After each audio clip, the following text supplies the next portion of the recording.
Привет, друзья! Как вы помните, мы уже не раз посещали разные заброшенные места. И где-то они были связаны с мистикой, где-то нет. И так как мы узнаем, что призраки могут привязаться, я решил проверить это на себе. Я оставлю ночную камеру в тот момент, когда мы будем спать, и это я буду делать целых 3 ночи.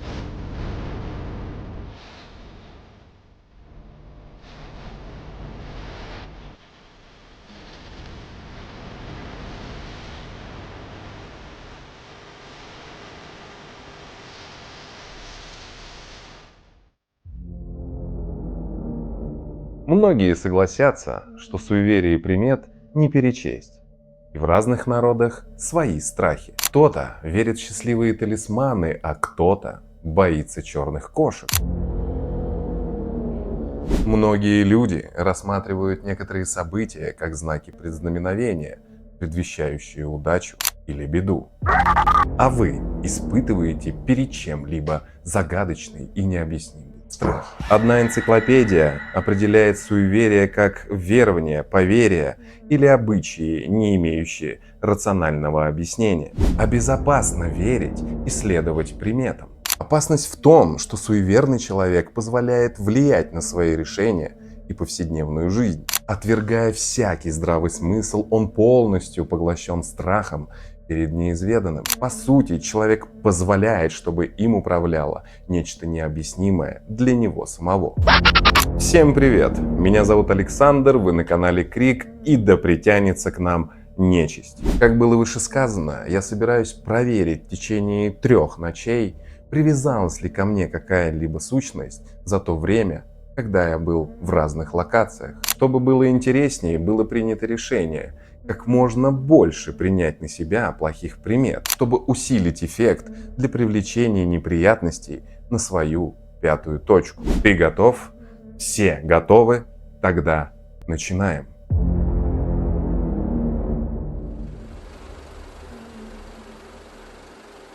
Была пятница 13-е. Девушка не верила в силу этого числа, но в этот раз ее день не заладился с самого утра.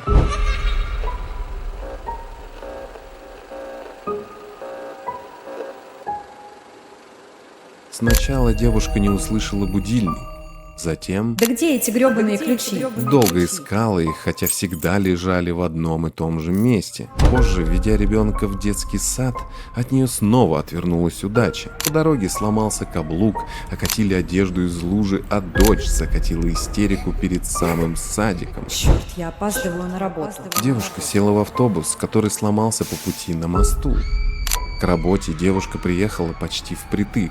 Забежав на территорию, перед ней перешли дорогу 3 черные кошки. Открывая дверь в здании, на нее опрокинулась банка краски, которую рабочий оставил прямо на двери. Да что за день-то? На работу девушка бежала, понимая, что сейчас получит выговор за опоздание. В кабинете девушка увидела суету коллег, которые смотрели в окна и звонили в экстренные службы. На улице произошла авария. Поговаривают, что водитель хотел объехать 3 кошек на дороге. Пришел руководитель, поинтересовался у девушки. Что с тобой произошло? Послушав, посочувствовал и отправил домой приводить себя в порядок. Вернувшись возле своей квартиры, девушка увидела толпу людей. Вышедший из квартиры сержант полиции подошел к девушке со странным вопросом. Кем вы являетесь погибшему? Спросил сержант. Девушка, толком не понявший вопрос, отвечает. Здесь живу я, муж, мама и дочь. Я сейчас им позвоню. Набирая дрожащей рукой номер детского сада. Там ей ответили, что с дочерью все в порядке, а вот до мужа с мамой дозвониться не удалось. Сержант, взяв под руку девушку, проводил в квартиру и сочувственно произнес. Мне очень жаль. Как оказалось, на работе у мужа со строп сорвалась пачка листов металла.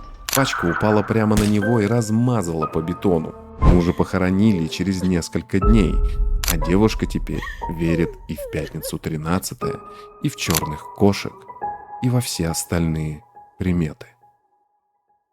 Итак, в общем, ребят, мы открываем страницу моего ролика, где вы нам писали плохие предметы. И мы будем, естественно, находить не только в том, что написали вы, потому что здесь есть совпадения, одинаковые, или то, что мы знали. Мы все-таки также воспользуемся интернетом, ну, придется. Будем сейчас искать и выписывать именно те предметы, которые нам понадобятся. Поэтому начинаем.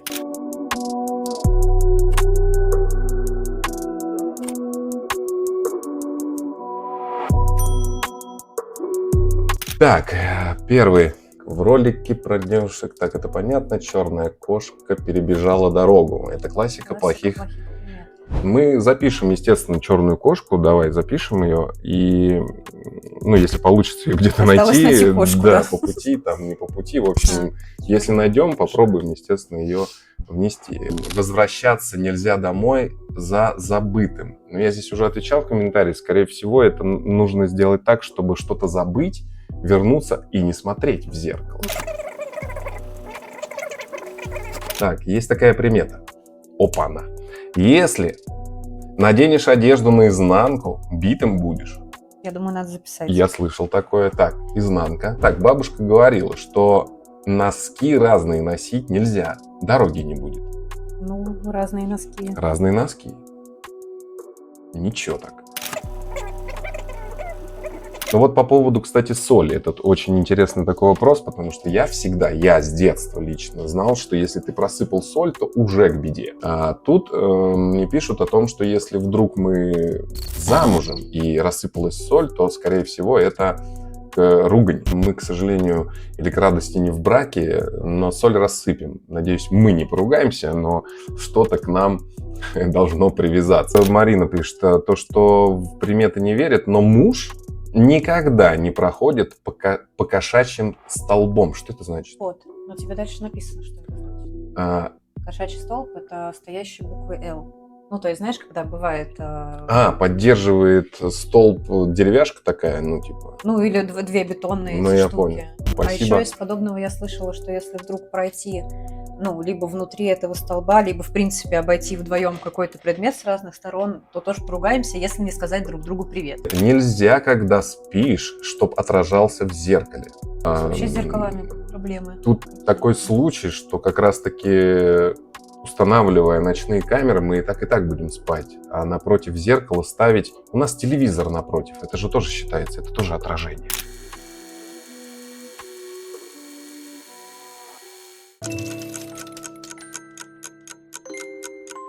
Так, друзья, в общем, мы покопались в интернете еще помимо, чтобы найти какие-то приметы. Смотрите, у нас получился список из, получается, сколько? 18 пунктов. 18 пунктов. Я считаю, это более чем достаточно, чтобы привлечь к себе внимание нехорошего. В общем, мы сейчас собираемся, будем что-то делать дома, само собой, что-то будем на улице. Так, ну что, вот мы собрались, точнее, мы выходим, а ключи от дома я не взял.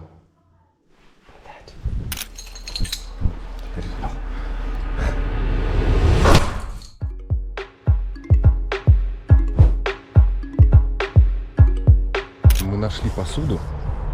Посуду я взял там из старой квартиры, в общем, своей. Она очень-очень старая. Если честно, вот это даже и не знаю, что это такое. Это часть, наверное, какой-то посуды. Вот. Но нам же не важно. Нам главное посуда. И вот такая вот тарелочка. Мне кажется, если честно, за эти тарелки меня мама бы в свое время прибила бы. Поэтому разбивать ее уже бы я навлек на себя беду. И... шмяк! Я что-то почувствовал. Так, ладно. Одну тарелку разбили. А вот это, мне кажется, я даже не смогу разбить. Ого. Все. В хлам. Психанул. Осталось это теперь убрать. А так все ерунда.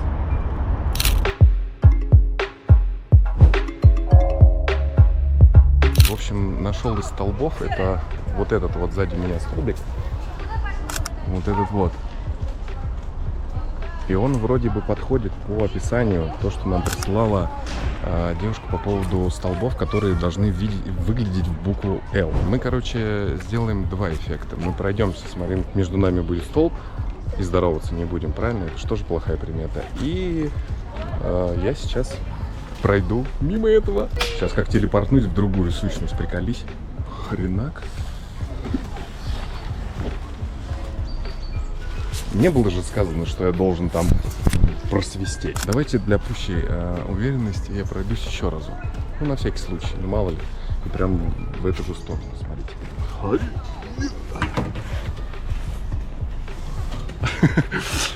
Все, я прошелся. Так, а теперь Маруська. Вот она. Так, я ее буду снимать, она меня. И мы сейчас с ней пройдемся вот на этом столбе, вот не трогая друг друга. Ты меня, я тебя. Идем. И проходим. Хлоп. Это, друзья, не монтаж. Это все на самом деле.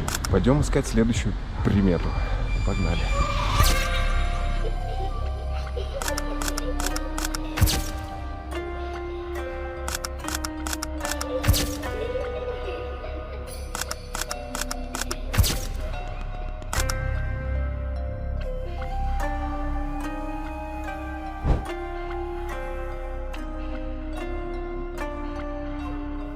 Итак, в общем, следующим заданием, которое мы нашли поблизости, оно тут, это пройтись по колодцам. Смотрите, у меня тут целый, знаете, как когда в лесу находишь много грибов, короче, и вот в данный момент усеяно просто этими колодцами, это здесь, смотрите. И кошечка с нами еще рядом. Раз колодец, два колодец, вон он, 3 колодец, вон там чуть подальше 4 колодец и 5 колодец. Но если даже так не получится, то не получится, и все это бред. Раз. 2.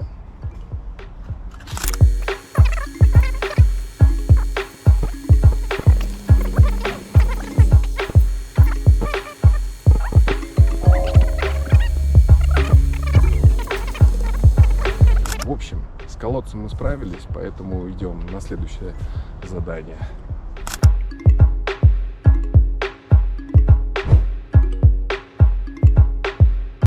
В данный момент мы перешли к заданию, где нам понадобится собачка. В общем, объясняю, в чем смысл. Примета звучала так, что если вдруг собака стоячая, ты пойдешь с ней рядом, когда она только тронется, с правой ноги, именно с правой ноги, то это к несчастью. То есть с левой ничего, видимо, не будет, а вот если с правой пойдешь, то что-то будет. Я вам объясняю, чтобы вы просто поняли, что к собакам я не пристаю. Кстати, нам, по-моему, повезло. Вот собачки. Так, мы нашли собачку. Но она, я не знаю, пойдет или не пойдет. Оп, я с правой ноги пошел. Тебе нужно за ней пойти с правой ноги. За ней? Малыш, у меня ничего нету с собой. Какая хорошая. Хорошая. Так, я с правой пошел. Но я за тобой. У меня ничего нету. Слушайте, вроде с правой. Она сама за тобой. Слушайте, тут непонятно, кто за кем ходит. Какая красивый песель. Тронулась, и я такой пошел. То есть, если это не сработает, вы пишите в комментариях, конечно, правильно ли так было оставить или нет, но сделал как получилось. Да.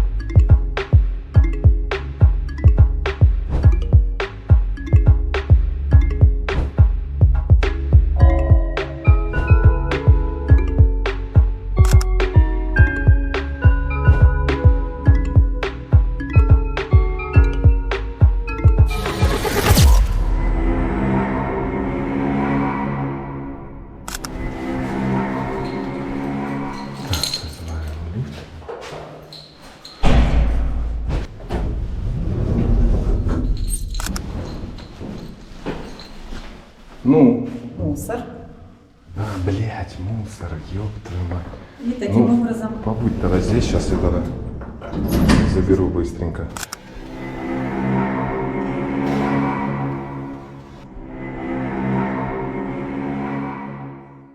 А про мусор я не напомнила ему дома специально, чтобы уже получилась проверка первой приметы.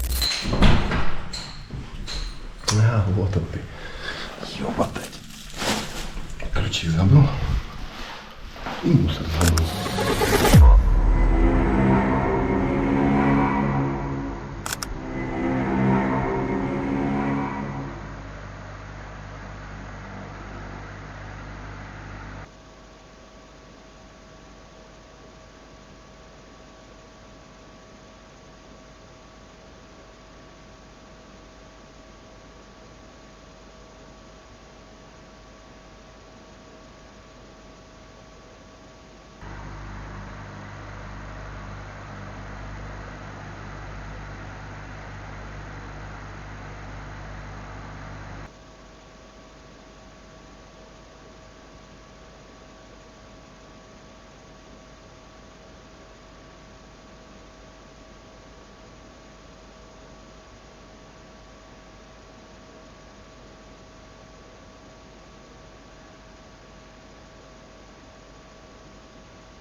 Эта история произошла в далеких 50-х.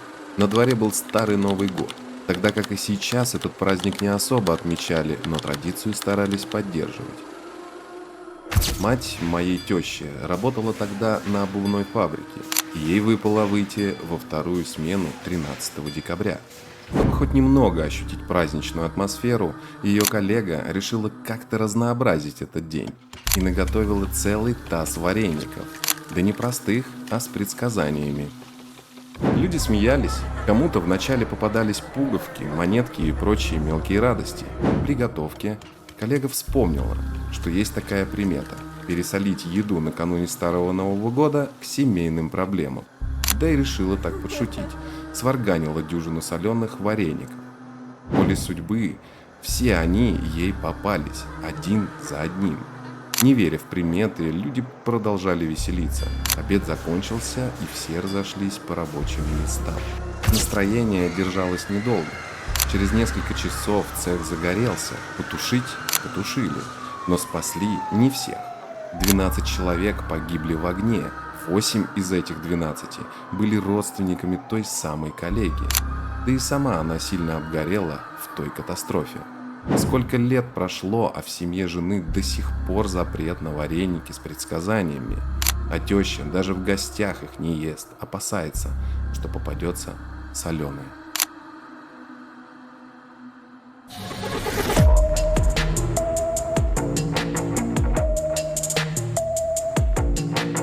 В общем, мы продолжаем привлекать к себе нечисть всякую. В общем, приметы будем делать сегодня дома. Пока мы будем продолжать здесь что-то делать, я буду ходить наизнанку в майке и надену разные носки.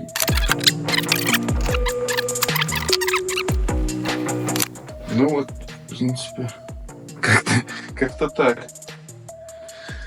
Вот, это еще одна примета, которая, сулит беду. Еще у нас, получается, примета плохая есть с ножа, и я решил, что можно съесть кусочек колбаски прям с ножа. Вот так вот, дощечка. Есть у нас ножик. Отрезаем. Отрезали колбаски, и мы должны съесть это все дело с ножа. Наверное, как-то так.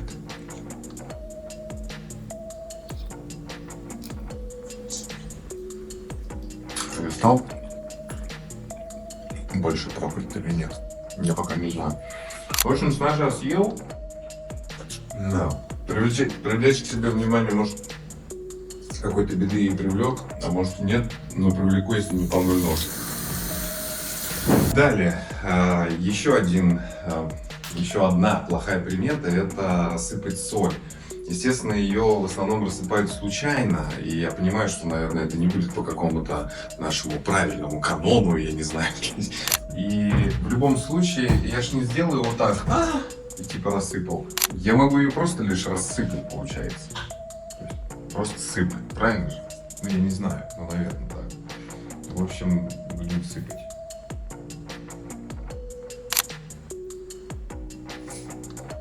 Хватит? Наверное. Я не В спец. общем, я тоже не спец, но вот соли я много рассыпал. Я понимаю, что, скорее всего, нужно это делать типа случайно. Но вы же сами понимаете, мне такой момент поджидать можно будет очень долго. Поэтому рассыпанная соль, галочку ставим. В общем, есть у нас задание, которое говорит о том, что нам нужно посвистеть. Домовые так говорят, что домовые не любят, когда свистят. Говорят, что нельзя им свистеть именно потому, что домовых мы раздражаем. И из-за этого они, скажем так, не оберегают наш очаг, да, мы их раздражаем вот этим вот всем. Так что мы пораздражаем сейчас домовых. Попробуем.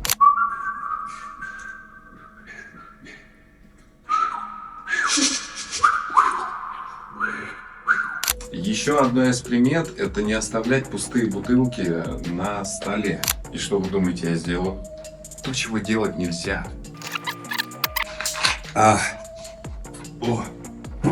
Кислый.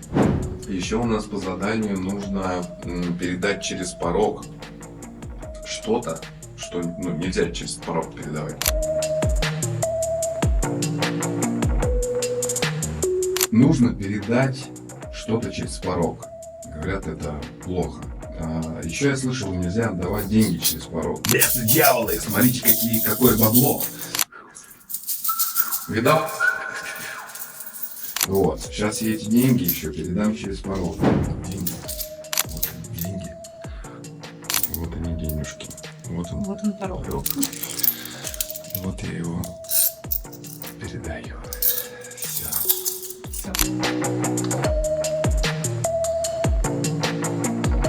Еще нам нужно сделать это, зашить на себе что-то, при этом разговаривать.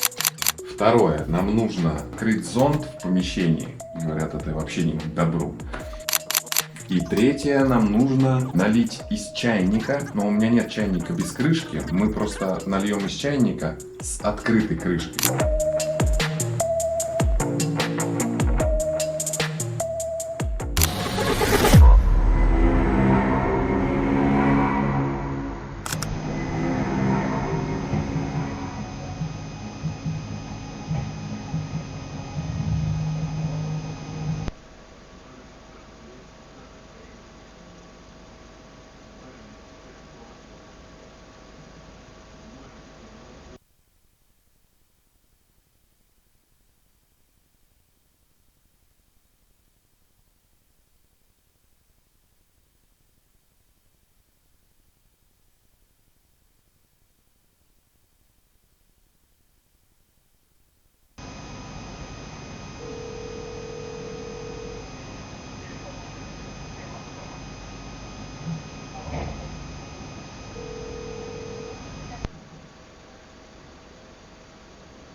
что если никакой сущности ко мне с разных мест не привязалось? А что если все эти приметы попросту не сработали? Поразмыслив над этим перед третьей ночью, было решено достать из-за пазухи доску Уиджи. Мы будем сидеть в полной темноте, нас будут снимать еще помимо ночные камеры, вот это и вот это.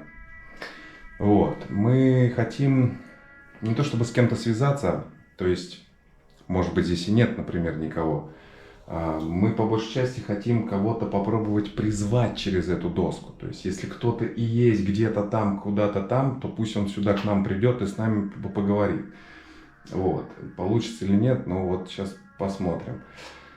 Далее мы хотим еще выполнить одно задание, которое у меня есть через телефон, через программу. И заключительным, так скажем, бонусом мы сегодня еще позовем пиковую даму. Так, в общем, получается, мы все подготовили, включаем свет, ночные будут видеть. GoPro не факт. Так, наша задача, насколько я знаю, наша задача сначала докоснуться до планшетки и как бы типа разогнать это дело, как это сказать-то правильно. Сейчас подальше чуть-чуть свечи поставим, нам нифига, правда, не видно. Давай их просто вот здесь. Так. Просто мы ее пока вот так вот крутим, насколько я знаю. Становится жутко. Если я скажу нет.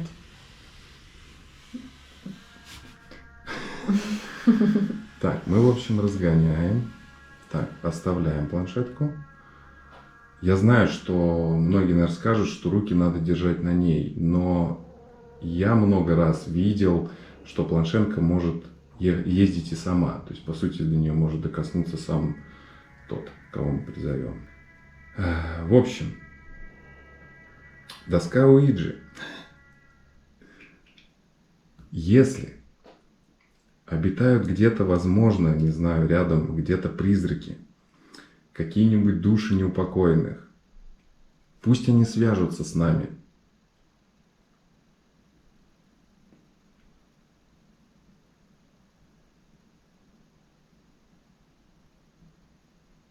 Если даже здесь нет духа, то мы тебя призываем. Поговори с нами через доску. Считается.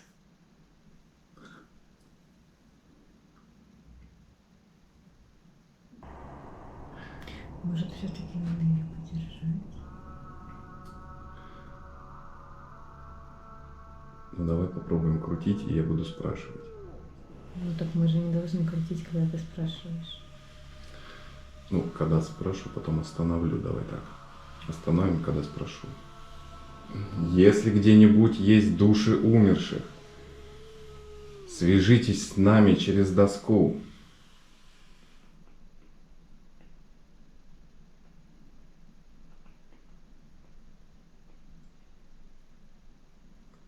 Мы хотели бы поговорить с кем-нибудь из призраков. Если вы рядом, свяжитесь с нами.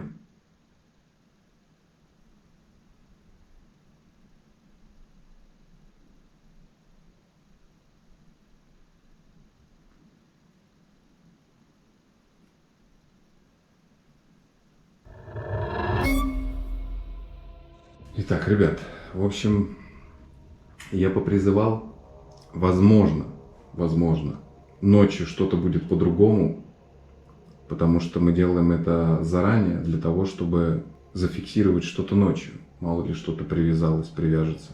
Даже прощаться не будем. Обычно говорят, нужно попрощаться. А мы оставим этот проход открытый. Если вдруг кто-то придет, он придет и, возможно, что-то произойдет.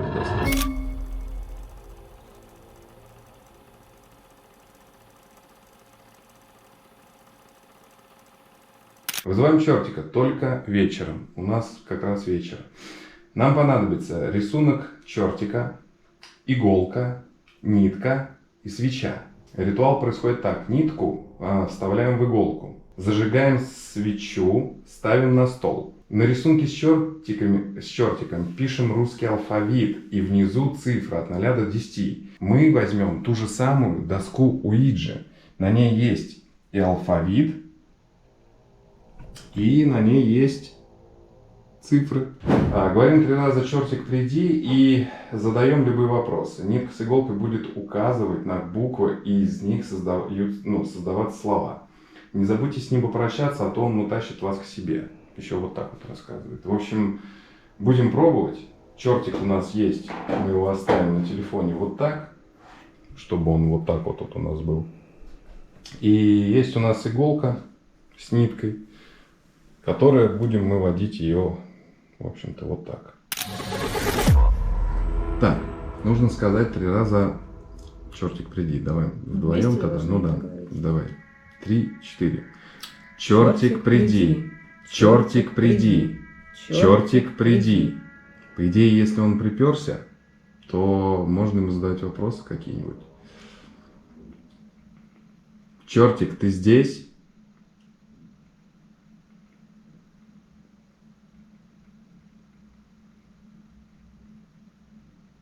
Чертик, ты слышишь нас?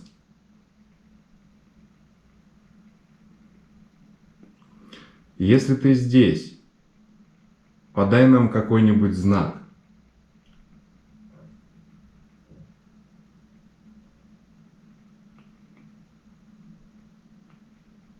Чертик, если ты здесь, поговори с нами.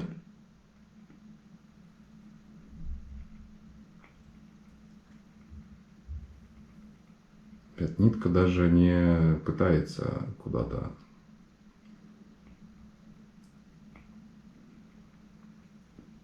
В общем, друзья, если чертик и пришел, то нам сказано, что мы должны с ним попрощаться. Но мы с тобой прощаться не будем. И если он правда пришел, просто не хочет ничего нам говорить, он просто наблюдает, то, возможно, он проявит себя как-то ночью, может быть и нет. Чертик, ты здесь?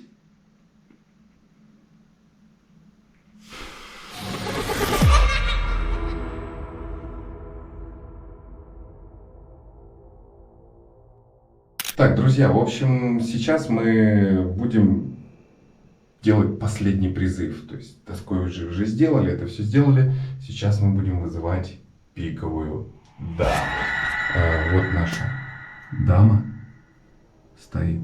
Как у нас там объясняется, нужно нарисовать лесенку с дверкой. Вот, и призвать ее, само собой. Так, вроде похоже на лестницу и на дверку даже. Так, ну что? Пиковая дама, приди. Пиковая дама, приди. Пиковая дама, приди.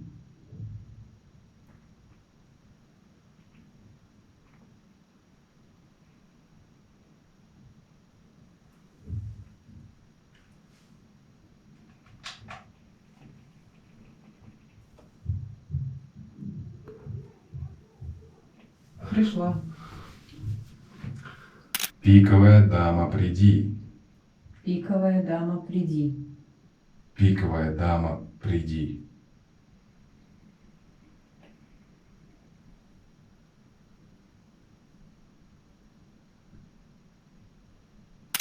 Пиковая дама, приди. Пиковая дама, приди. Пиковая дама, приди. В общем, друзья, мы сделали, что могли. Мы попризывали всех, кого могли.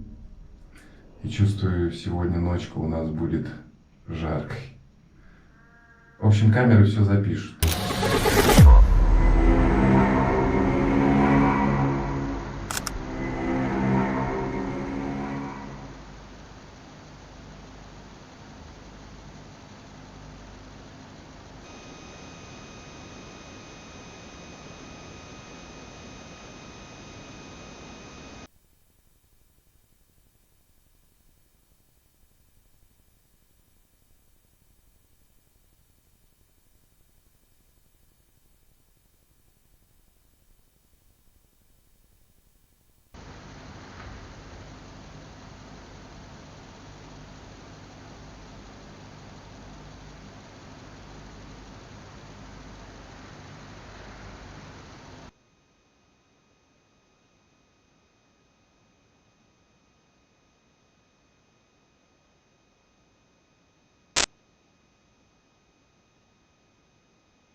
Да, не все приметы из списка нам удалось выполнить, например, найти черную кошку. Но также я понимаю, что мы немало сделали за эти дни. Как считаешь? На камерах толком ночью ничего не происходило. Те погрешности, которые мы слышали, не что иное, как сбой электроники. Поворот камеры, как мне кажется, это стандартная функция для нее. А звук с диктофона похож на какое-то быстрое включение и выключение. Возможно, вам показалось что-то другое. Обязательно пишите об этом в комментариях. Остальное предлагаю разобрать на будущем стриме. Там я смогу вам продемонстрировать исходники, и по ним мы уже определим, что это могло быть на самом деле. Надеюсь, вы хорошо провели время, и я заслужил ваш королевский лайк. Ну а если нет, все равно спасибо за внимание. А у меня на сегодня все. Увидимся с тобой в следующем видео, ведь дальше будет только интересней. Ну а с вами был канал Крик, меня по-прежнему зовут Александр, и помни, страха нет, он лишь в твоей голове.